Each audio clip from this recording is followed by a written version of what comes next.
Well, hello and welcome to my first official art studio update video. This is something that I'm going to be doing every month for a while, and I'll be sharing exactly why I'm going to be doing that and what I'm going to be covering a little bit later in this video. Now, during the last few months, you'll have noticed that I've been a little bit absent. I've not been here making regular videos, and I've been going through some personal stuff, some health stuff, but we're on the road to recovery now, so all is good and I'm ready to be recording regular videos for you. Now you might say, Sophie, studio update, that's not the sort of video that you normally share on this channel, and you'd be right. So this year I want to do a mixture of what I'm doing and how I'm doing it, and I'm going to come to more detail of that in a minute, and of course more art business related videos. For example, the next one up is going to be a brand new, fresh retake on the sort of a business plan idea, but I'm actually going to share how to make 10,000 a month with your art business. So make sure, if you haven't, to subscribe now so you don't miss out that video. And if you really want to get reminded, then you want to be on my email list as well. So I'm going to blow the dust off that, because gosh, if you're on my email list, you'll know that I also haven't written an email in a while. So apologies if you're sitting there going, well, I signed up and I haven't had anything, Sophie. Unfortunately, some life stuff often gets in the way. I'm sure you can relate to that. So we're back to the regular routine, and I'm very excited about that. So like I said, if you've been following me for a while, you'll know that I basically share all things art business related, like how to start and build your dream art business and build it into something that you can live off comfortably and something that basically lights you up every day. So this year, as well as that, as I've just mentioned, I actually want to share in my studio updates what I'm going to be doing from an art business perspective. So I'm going to be starting, you'll see in the background, I'm just literally this month starting a brand new version of my art business after a really long gap. And I'm very excited, and I'm doing that by following my very own principles, of course, and following my own 6-step art biz success path. So I'm going to be sharing some real-time painting challenges as well as successes and wins.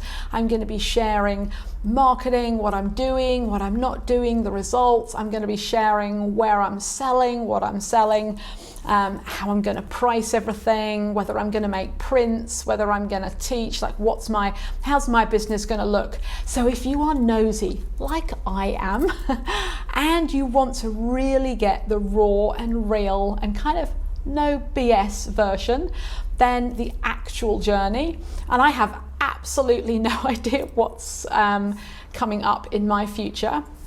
So if you want to do that, make sure you subscribe, get on the email list, and I'm going to be sharing that alongside the business type videos as well. Ones that are not related to what I'm doing, but just more specific about different strategies, marketing strategies, planning strategies, the usual stuff that you know and love for me to make for you.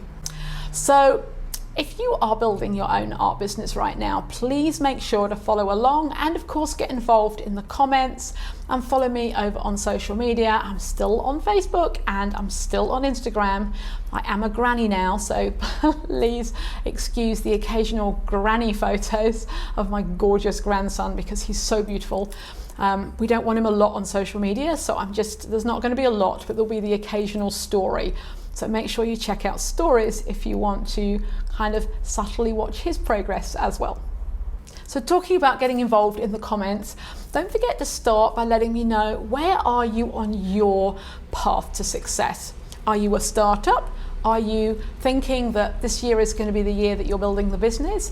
Have you already started? Are you a bit further along the journey? Like, where are you on your art biz journey? Because I would love to hear from you. So give me a shout out, let me know where you are in the comments below.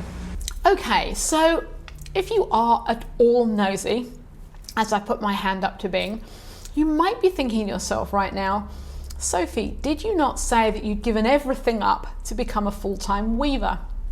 And you would be correct, I absolutely did. And short story long, and you can't really see because I've got it strapped rather than this on at the moment because I have been painting and I didn't want to get paint on it.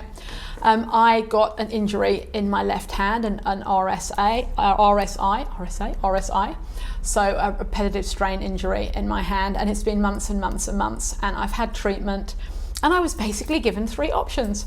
Put up with the pain, put up and carry on, like us Brits often do. Version 2, have surgery, which has about a 60% success rate, and I'm thinking that's a risk I'm not taking, or change career. And you know what, I actually saw it as a massive sign from the universe to help me guide me back to the painting. Because what was happening is I would sit down with all my beautiful coloured yarns and I would spend hours choosing my colour palette, and then I would sketch something in my sketchbook that looked like a design, and then I would try to do something with that with the yarn on a hand loom. So basically I was trying to paint with the yarn. So some of you might think, well, that's a little silly, Sophie, why don't you just paint with the paints that you already have? So maybe I just didn't see that. And look, I still love the weaving, however, it takes 2 hands to do it. And within half an hour of using both hands, I'm in quite considerable pain. So I just saw this as a pointer back. You know, here's the thing about doing anything creative, as all of you will know. There are always challenges. You get to a point where you're stuck in whatever it is you're creating. And I think I'd become stuck quite a lot. And a lot of that has, of course, to do with the fact that I'm British. I built my career back in the UK. I painted muted colours, British kind of, you know, damp, rainy, big stormy skies over kind of grey, different toned kind of seas, and I painted old fishing villages, boat and harbour scenes, and that's great, but it doesn't fly in Australia. It's completely different. So I landed here and all I tried to do was paint those scenes from the other side of the world with kind of bright blue and orange and yellow, and it just didn't, although I sold those ironically, it wasn't kind of working. It's like, this is not sustainable. I live here. I want to look out into the world and be inspired by what I'm seeing here. And so maybe the obvious jump was to spend some time doing it with a different media. So actually I started a sketching challenge a couple of years ago or a year ago. I can't even remember. If you're following, you'll have seen that. And I got to, I don't know, nearly 100, roughly the 100. I was going to do it for the whole year. And then I just thought, this is not also producing what I want it to produce. And sometimes we have to recognize that, and that's perfectly okay. And I stumbled on the weaving and I loved it. I love the color. You can see me, I love the texture and all of that. And that's perfect. At the end of the day, I'm a painter. And so recognizing that and saying, okay, this is challenging and there are going to be blocks and there are going to be challenges, I decided to make a real conscious decision to push forward with that and just to overcome those challenges and to approach things a little bit differently. So I'm very excited to be back. I made a whole load of notes on this video and I've gone absolutely sideways. So let me just check what I'm supposed to be saying and I'm right back with you. All right, so pretty much I did exactly what I said on here. For those of you that didn't know, I did have a fairly successful career back in the UK, and I was known as painting semi-abstract sea, boat and harbour scenes. And I did sell those through galleries, solo shows, open houses, art fairs, and my agent. So here I am the other side of the world, and you can see that it was quite a leap how to actually and work out how to translate that. And so what I really tried to do was mix those two things, those Cornish fishing villages with Australian colours, and it didn't really work. So that was my first huge challenge. If anyone can relate with a big, huge challenge that you allow as a kind of block, let me know in the comments. I quickly became stuck. And I saw that as well, I'm stuck, I'm gonna walk away. So I put all my time and energy into helping others to build their careers, which of course was hugely rewarding. It is hugely rewarding, and it kept me happy for a really long time. However, the artist in us really can't stay dormant for too long. So this is the year I was determined to be creative. So here I am being creative. All right, So let's talk about the next 3 steps that I'm going to be taking. So if you're going to work along with me, you want to follow along, especially if you are actually just starting, this is going to be perfect for you. And if you're further along, and like I said, you're nosy, well, maybe you just take some notes anyway. So here are the 3 things I'm focusing on right now. Obviously, re-establishing myself as a painter. And at the moment, you know, I have a brand on social media and websites that are a bit all over the place. So I'm gradually just getting those sorted. That also meant changing the whole studio around. This whole studio was full of yarn and hand looms and all the things I needed for weaving. And so what I had to do was go in my storeroom and unearth all my paints and some canvases that I had left and my easels and that sort of thing. So re-establishing myself as a painter. It also meant picking up sketching. So I am doing the 100-day challenge, and I'm enjoying just playing in my sketchbook, not being too serious with it, but just playing every day and then just posting it and realizing how really awful they are when you haven't done it such a long time. But I'm thinking, well, that's okay. By the end of 100 days, all of those awful ones will be pushed down the feed and maybe I'll be doing something a bit looser and more expressive and kind of the way I want to be doing. So that's my step number 1. Step number 2 is to create a small collection, a body of work, if you like. And I've decided to create 6, a minimum of 6, because very often when we think of a collection, we think of perhaps 8, 10, 12. But I also want to be a bit realistic. I want to make sure that I'm not talking about small pieces, I'm talking about decent sized pieces. So I think having 6 for me is a good start, and then perhaps I can expand on that with another 4. And in maybe 3 months' time, I'll have 10, maybe even 12 pieces.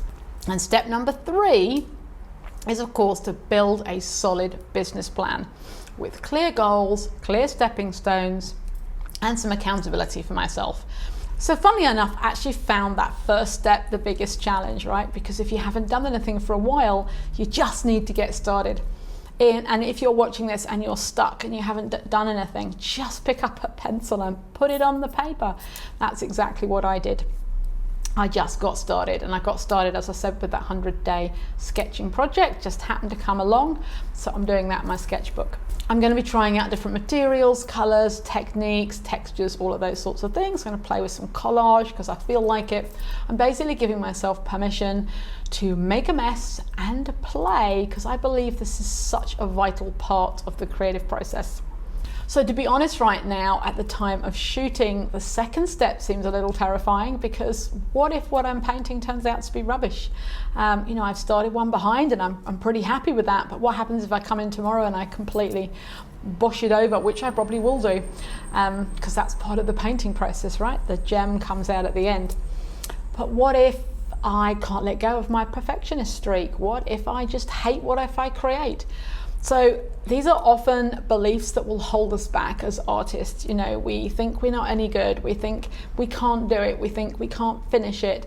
We come up with all sorts of reasons and excuses. Are any of those something that you currently hold? Because very often the work that you want to be doing is actually in here. You know, it's probably 80%, and I say it a lot, 80% of the success is between your ears and your head. If you believe you can, then you will. And I've definitely been working on that, so I'm feeling pretty good at the moment, and hopefully that will continue. But no matter what, I promise to show up here and I will let you know the raw and real of what I'm doing. So if I've made a mess in a month's time, I'll be here to show up and show you what I've achieved. So I'm declaring my plan to you now, so please do follow me, and together let's support each other to help get ourselves out there, be seen, and put our art out into the world. A reminder, next up, and you probably know that by now, I will be redoing and updating that popular business planning video, but we're doing it from a specific amount a month. How to make that 10,000 a month. Now, if you're watching and you're thinking, Sophie, I don't want to make 10,000, I'm really happy with 5 or 4, then you just apply the same things, you just change the numbers. Super simple. So that's it for today. I'm going to go back and fiddle with this painting.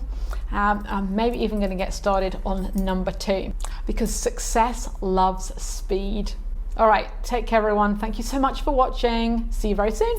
Bye.